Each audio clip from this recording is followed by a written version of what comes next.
Hey, welcome back, everybody, to the Green Zone podcast. We're back to our old format. We got the video back on here as we will be live on our YouTube channel going up tonight, or today, at least in the afternoon at some point.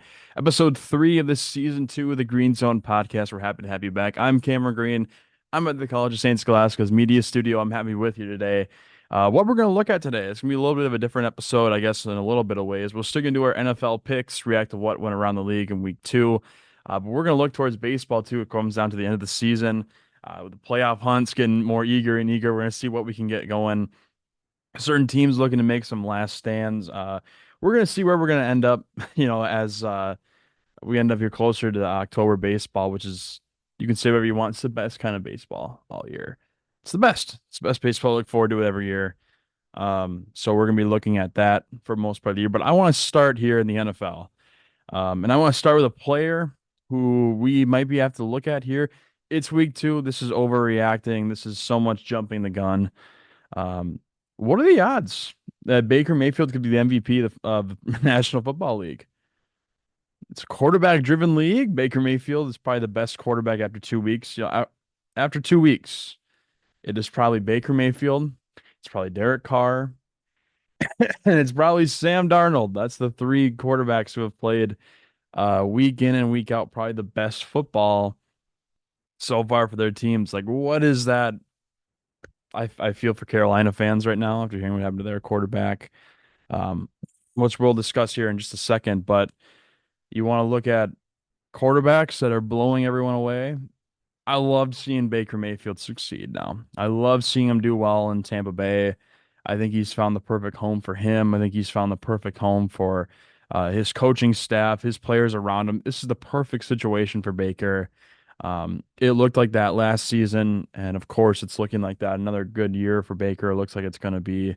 Um, this could very well be like the turning point in the Baker Mayfield career, like kind of the flipping of the switch, like the Jim Plunkett kind of career.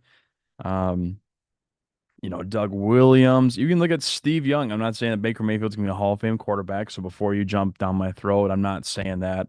But what I am saying, though, is that Baker Mayfield could be at that turn of his career where you go from kind of being a lackluster high draft pick, one that is kind of seen as, I don't want to say the disappointment for that franchise, but Baker didn't really succeed that much with Cleveland. So it is, I guess, a disappointment in the eyes of Cleveland fans.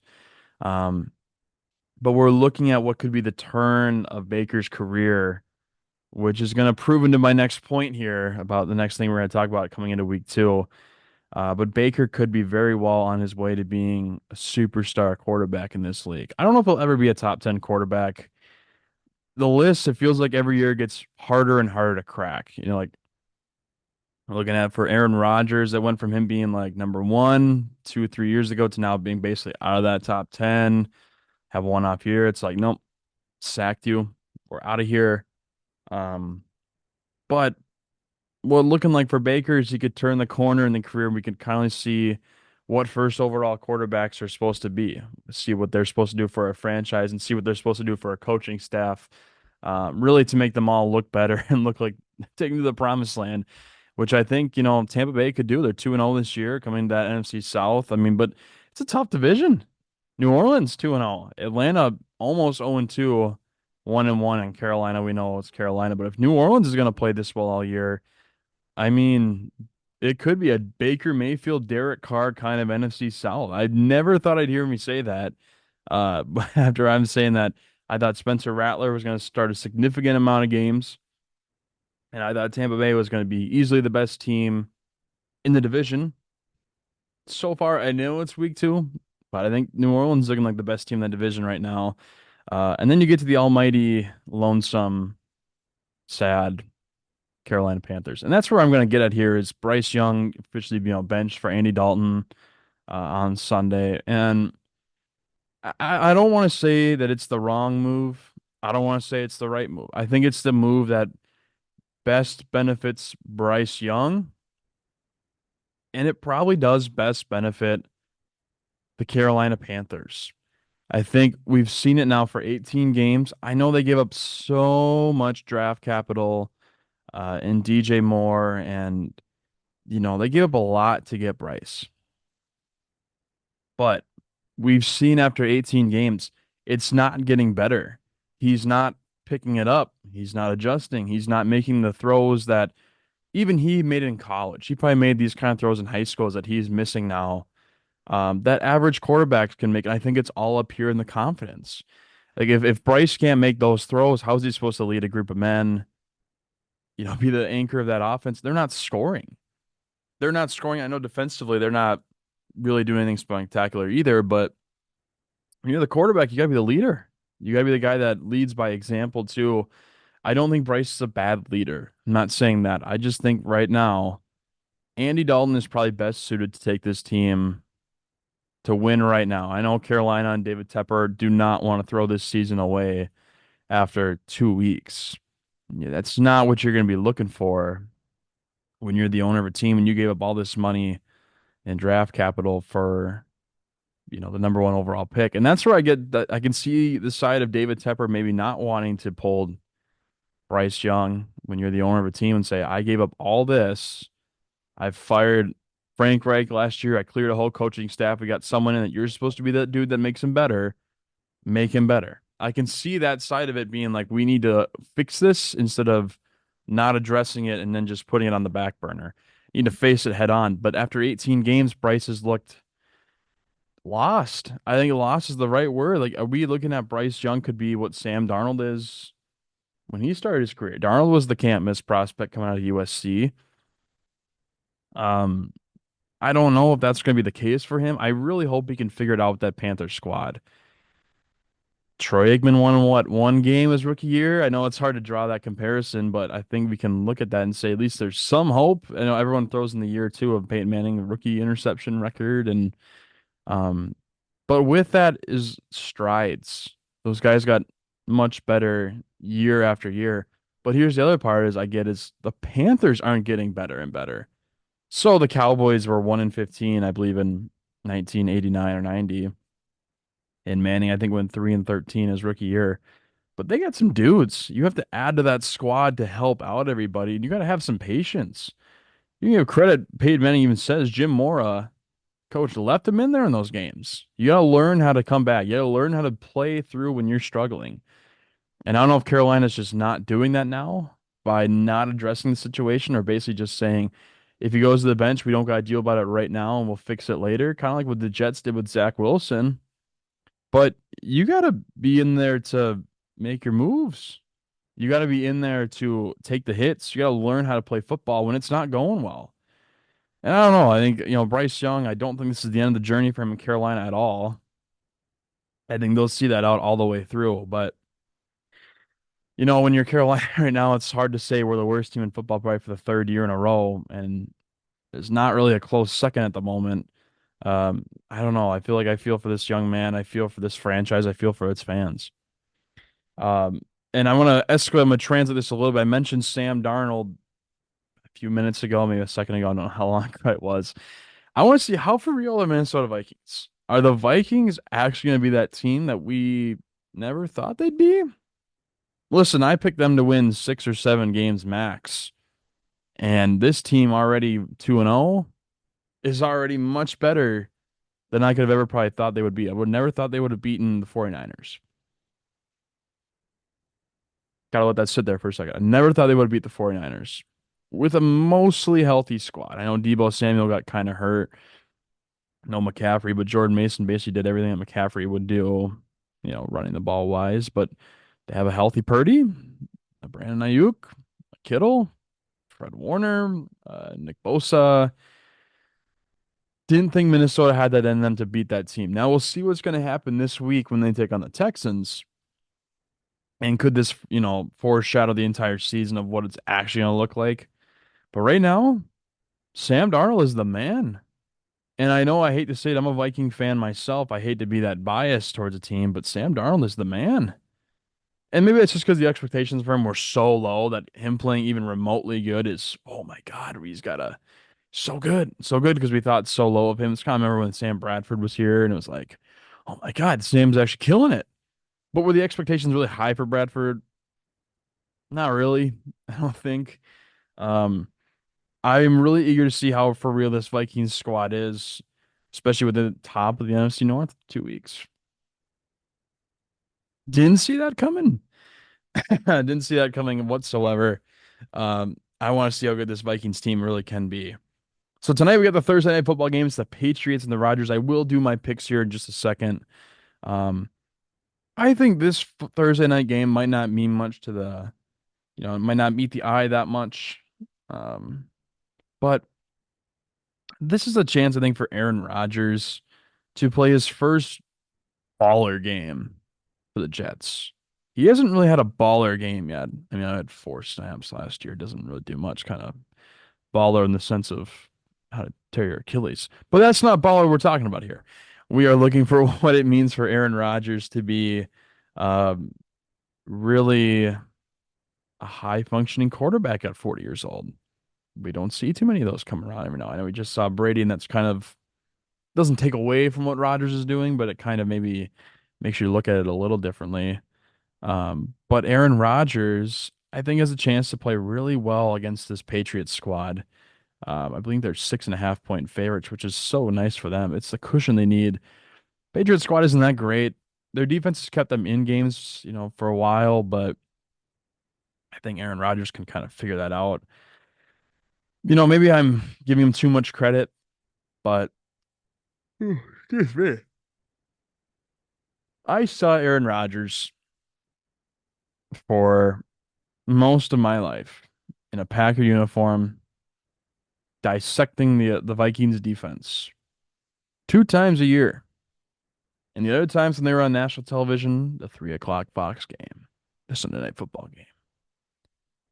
When you're in the same division as a quarterback like that for so long, you've probably watched just about as much Green Bay Packer football as you can, with the exception of someone who's not a Packer fan. Don't watch them every week. I don't tune in. But those throws, you look at Aaron Rodgers' highlights, and a lot of them are against the Bears. A lot of them are against the Lions. And a lot of them are against the Vikings.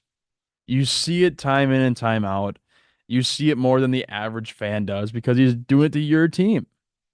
I have no intention to rule out Aaron Rodgers at all. To me, he's probably the greatest quarterback of this era, not named Tom Brady. And you can throw out there Peyton Manning. I would even argue myself my own statement. Drew Brees should probably be in that conversation. But Aaron Rodgers, man, is so good. He's so good. Over so many years, he's done so much to prove you wrong, taking a lesser than team farther than what you ever could have thought they would have been. And that's why I will never doubt Aaron Rodgers. I know people are like, well, he's 40. He's 40, not very good anymore. Bum Achilles. I don't care. I don't care. This quarterback, Aaron Rodgers, is a different breed of quarterbacks. And I think he's in line tonight to have a baller game week 2 against the Patriots, which is going to lead me into our picks. Didn't do so well last week. If we look at that, try to see how many I actually got right there. There's 1, 2, 3, 4, 5, 6, 7 picks right. Not really exactly what I was thinking. A lot of teams just didn't play well.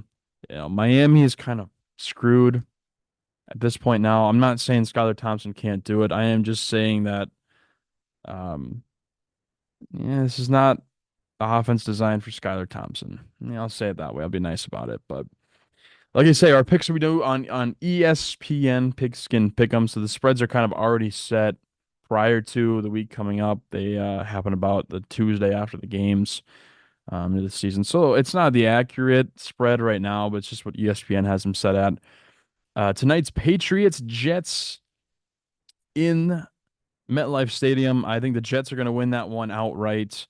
But I think the Patriots are actually going to cover this spread. Now, I said Rodgers will have a baller game, but I think that could still mean throw for 3 touchdowns, throw for 280 yards, and win by 6, win 24-18, win 30-24. Like it's not that big of a game. I think Jacoby Brissett will also have a good game himself. Ramondre Stevenson have a good game running. But the Jets will win this one outright. Patriots I have covering the 6.5 point spread. We got another 6.5 point spread coming up as we move to our Sunday games. The Cleveland Browns, who are at home, will be taking on the New York Giants. Listen, the Giants are lost. They played okay against the Commanders. That's the Commanders. Cleveland looked like a real team again against Jacksonville. Not much, but better. And this defense of Cleveland's is so much better than people give them credit for. They're going to feast on Daniel Jones. They're going to win the game outright, and they're going to cover the 6.5 point spread. I have the Browns sweeping there, the Giants, for this week's picks. Moving on to Sunday's game as well, we got the Packers against the Titans. The Titans are actually 2.5 point favorites in this one. I'm not sure if that's just because they're predicting Malik Willis being the quarterback, Jordan Love playing. I think it's going to be. I know Jordan Love wants to play. I think it's best if he just sits this one out. It's Tennessee. I think Malik Willis can get the job done. But Green Bay will win this one outright. They're also going to sweep this one. They're going to cover that 2.5 point spread. Green Bay is going to go to 2-1 this season. Tennessee going to 0-3, and maybe you start throwing it in there and see what quarterbacks are available high in the draft, which linemen, linebackers, what you're going to look for high in the draft. This is an interesting game. This one, next one coming up here. The 1-1 Chicago Bears will travel to Lucas Oil Stadium and take on the Indianapolis Colts. I think the Colts are going to win this one straight up, and it's 1.5 point favorite for the Colts. And I have them winning them both. I don't think it's because I think they're that much better than Chicago. I just don't think Indy can afford to go 0-3. That's where I'm sitting at. Anthony Richardson cannot play as bad as he did in Green Bay. He played so poor. And that was a week to kind of show them, like, first time at Lambeau, solidify. You don't have a quarterback. Look at you. Sorry, losers. He didn't do that. He didn't play well against Green Bay. And the Chicago defense is not terrible. It's pretty good, actually, if you look at it. But at home, can't afford to go 0-3. Indy's going to win the spread, and they're going to win straight up. They're going to move to 1-2 in the season. That's my pick for that one. Bears and Colts. Looking at the next game. See, I'm not a hater on the Vikings now. I think I just go in half-heartedly. I like to protect myself. I am like the ex-boyfriend getting back with your ex. I need to be a little bit more protective of myself than I usually would be. Texans are coming to play the Vikings. Texans are 2.5 point favorites. I have the Texans winning straight up and the Texans winning the spread. Houston, I think, is probably one of the best teams in football, period. I don't think the Vikings are one of the best teams in football at all. 2-0, it's been a good stretch. I think we're going to fall back to earth this week. Vikings will get a taste of their own medicine. Houston wins at least by, I want to say, 6 or 7 points. And they sweep the Vikings in the spread and the straight up pick. Our next game is the Eagles traveling to New Orleans in the Superdome to play the Saints. Now, in a normal scenario, I think going into the season, I would take the Eagles all the way. But I've seen what the Saints can do. They've done well against Dallas. They played well against the Panthers. It is the Panthers, but you still got to score those points. Saints are on here as 2.5 point favorites. And, the way the Eagles, I think, failed to execute against the Falcons in the closing minutes there, leaves a sour taste in my mouth. I'm taking the Saints in the straight up, and I'm taking them in the spread, the 2.5 point spread. Derek Carr is going to continue to play well. Rashid Shaheed's going to play well as well. And you got Alvin Kamara in your backfield. He's probably one of the best backs in football. He has not lost a step at all. I think every year we sit there and we wait for it. Well, he's going to lose a step. Alvin Kamara has not lost a step at all. Saints are going to be 3-0. They're going to be atop that NFC South, flirting with Tampa Bay there, like I mentioned earlier. And they're going to take this one in the spread in the straight up. Our next game here, we got kind of the battle of the defenses. Chargers and Jim Harbaugh-led squad coming to take Mike Tomlin's Steelers. Now, I think it's going to be Justin Fields at quarterback for the Steelers. J.K. Dobbins has looked incredible for the Chargers to open the season. But I think Chargers get a little bit of humbling here. I think the Pittsburgh Steelers are going to be 3-0. Remember a few years ago when Pittsburgh went, I think it was 10-0, and they were saying this is the worst team to ever be 10-0 in history. I kind of get the similar vibe from this Steelers squad. They're not a bad squad by any means, but they're probably going to not be the best 3-0 squad in football at all. But Steelers will be 3-0 for this week. So one of these teams is going to be 3-0. I think it's going to be Pittsburgh wins the spread at 2.5 points. And they win straight up as well. Next game we got coming up for us is the Broncos and the Buccaneers. Broncos just look like having a rookie quarterback. Bo Nix there. It just looks like you have a rookie in the line. I have nothing against Bo Nix, but I just think Tampa Bay is a way better team. They're going to cover the 6.5 point spread, and they will win straight up. Denver's going to throw off all the 0-3, and I think it's just what you get when you have a rookie quarterback. You're bound to have the growing pains, and that's going to happen here. Now, the 5.5 point spread in our next game is held by the Vegas Raiders. As Carolina Panthers will travel to take them on. I think there's so much dysfunction in this organization. I think Carolina is actually going to play a pretty solid game. I think having Andy Dalton there will probably spark plug him, might spark plug the Andy Dalton movement. Welcome back. But I still think Vegas is a better team than Carolina by, got a good amount. And they will win this one 5.5 point spread, and they will win this straight up. Our next game here, we got the Miami Dolphins taking on the Seattle Seahawks. Now, the Seahawks are 5.5 point spread. Normally, I wouldn't say at all. I would say Miami's best team. I think Miami's one of the best teams when healthy in football, but they're not healthy. They don't have Tua Tagovailoa. They don't got some dudes there. Raheem Mostert's kind of limping around. Seattle's going to win this one by 5.5 at least. They're going to be 3-0. This Seattle team I think is better than what we're giving credit for. Geno Smith has played super well over the first 2 weeks of the season. He's going to continue his hot streak, and he will be 3-0 with the Seahawks-led squad. Looking at our next game is the Fox game of the week. The Ravens and the Cowboys. This is a great game. Very similar to what I think about the Colts as to what I do with the Ravens. They cannot afford to go 0-3. They just can't do it. Lamar Jackson at Jerry World at AT&T Stadium, indoors. I think he's going to run all over the Dallas Cowboys. Only a 0.5 point spread favoring the Ravens. I think the Ravens will cover that spread easily. They're going to be 1-2. Dallas is going to fall to 1-2 and be a little bit in panic mode, but they'll get their mojo back down the season as I predict. Next game for us is going to be the 49ers traveling to take on the LA Rams. Listen, this Rams squad is just too beat up. No Puka Nacua, no Cooper Kupp. Kyron Williams is probably in for a healthy workload. You got Tyler Johnson played pretty well in the Detroit game week 1, but they're no match for the Niners. Niners are going to cover this 6.5 point spread. They're going to win straight up. They're going to win the spread. They'll go back on track there on the winning ways, and the Rams will follow 0-3. And a team that I thought was a lock for the playoffs might be looking at themselves a little bit differently after this week. The next game we got here is the Lions and the Cardinals. Now, the Cardinals kind of shocked everybody, putting up 41 points last week. I did think that there was a team that was going to have the upset last week. The Cardinals were going to be that team. However, this week, 2.5 points spread. The Lions hold that one on the road. I think the Lions will take care of the Cardinals in this one. But Kyler's been playing super well this year to start. He will again have a good game, but the Lions are going to win by 2.5 points at least. They're going to take that one there, sweep with the spread and the straight up.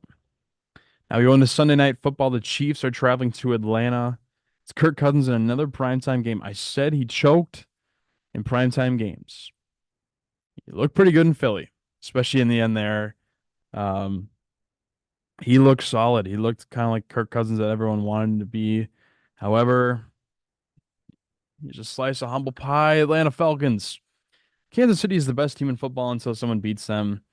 They're going to be 3-0. Only a 3.5 point spread that favors the Chiefs. They're going to cover that one. Chiefs are going to be 3-0. Falcons will be 1-2. They'll be battling that division here, but Chiefs take both the straight up and the spread. We got 2 Monday Night Football games.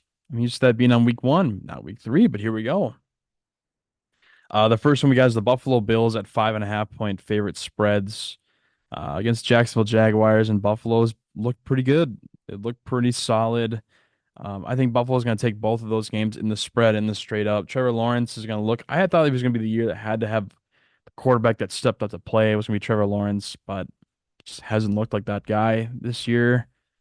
So Buffalo, I think, is going to win this one. They're going to be 3-0, and the AFC East might be rightfully theirs, depending on what this Jets game looks like, though, for tonight. And then we're on to the final game of the week. The Washington Commanders taking on the Cincinnati Bengals. And now this is where I flip in my spread pick to where I thought the Colts and the Ravens be. I think the Commanders cover the 7.5 point spread. I think the Bengals win this game. Just like I say in the Colts and the Ravens, they cannot afford to be 0-3. If Pittsburgh is going to be 3-0, You cannot be 0-3. You cannot separate yourself 3 games by Pittsburgh. That difference maker is going to be too much. I think the Commanders cover the spread at 7.5 points. That favors the Bengals. But the Bengals win that one straight up. So that's my picks for this week. Lock them in. Go ahead and submit them in there on ESPN Picks. Can pick them. We'll report here next week to see how I did. And I'm going to translate here a little bit. I want to get into some baseball talk. I have not done a baseball talk here probably since the beginning of the season when I did my award predictions that are, I remember them. They're not good. They're not good at all. But at the same time, we're looking here, we're getting to the closing stages of the baseball season. For a lot of teams, it's less than 10 games to go, or 10 games to go. Um, and I'm looking at this wild card race. The National League is pretty much set in stone. Who's going to be what? I think the Mets will still hang on to beat the Braves. I think I had the Braves in the World Series against the Orioles. I think I might have had the Braves winning it all.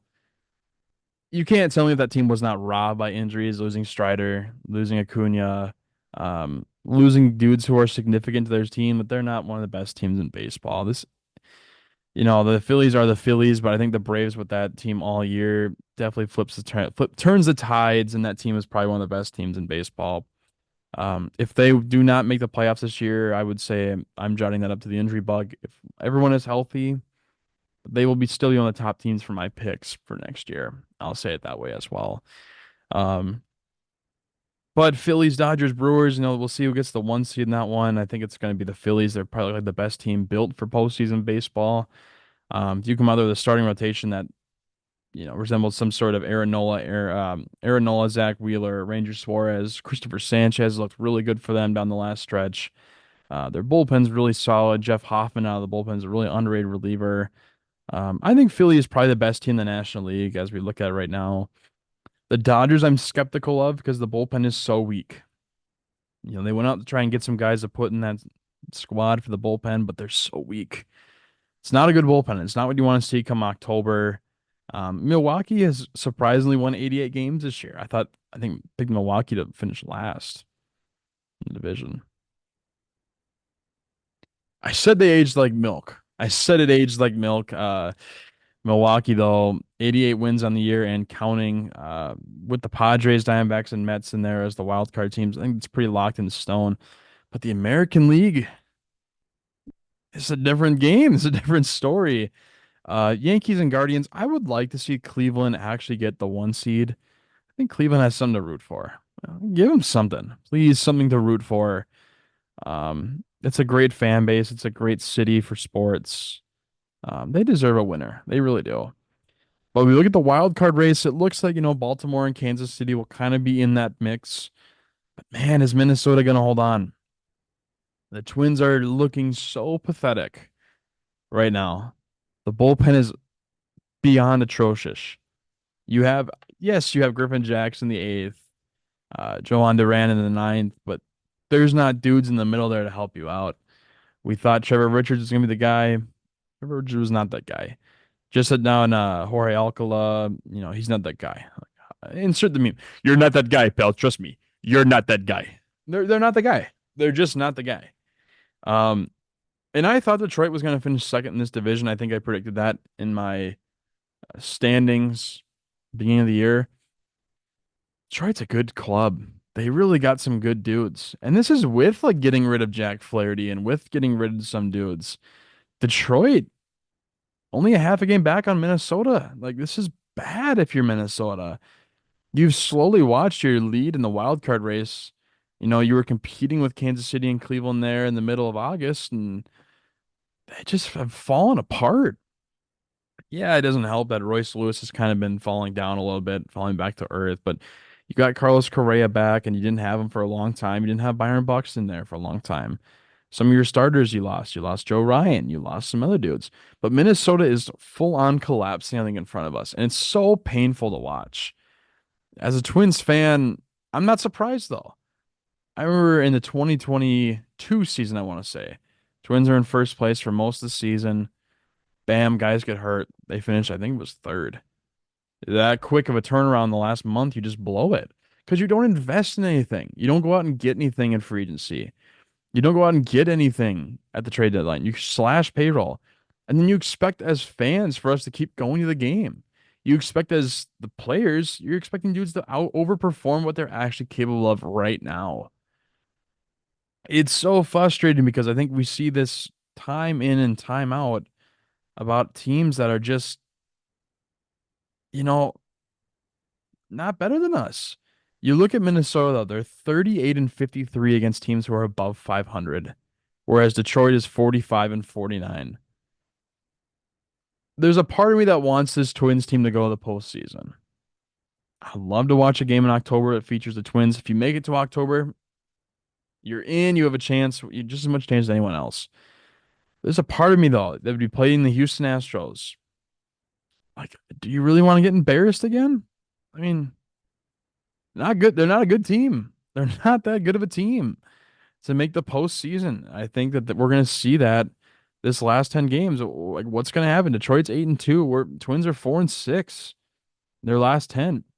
Right now, Detroit deserves to be in that playoff spot. Minnesota does not.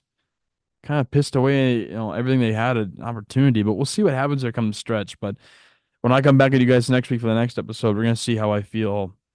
Um, might be the opening rant for this, pod I have here, but we'll see here as a broken-hearted Minnesota fan. Uh, right now, got a football team that's doing well. Basketball and hockey haven't started yet. Cannot comment yet. Baseball is collapsing. What a way, Minnesota sports right now to welcome us in. I want to thank you guys for tuning in and listening to this Green Zone podcast, episode 3 of season 2. We're back in our normal format. Camera is on. You guys can see me live in action. We're back at it here. Thanks, guys, for tuning in. I'll see you guys next time on the Green Zone podcast. Thank you, guys.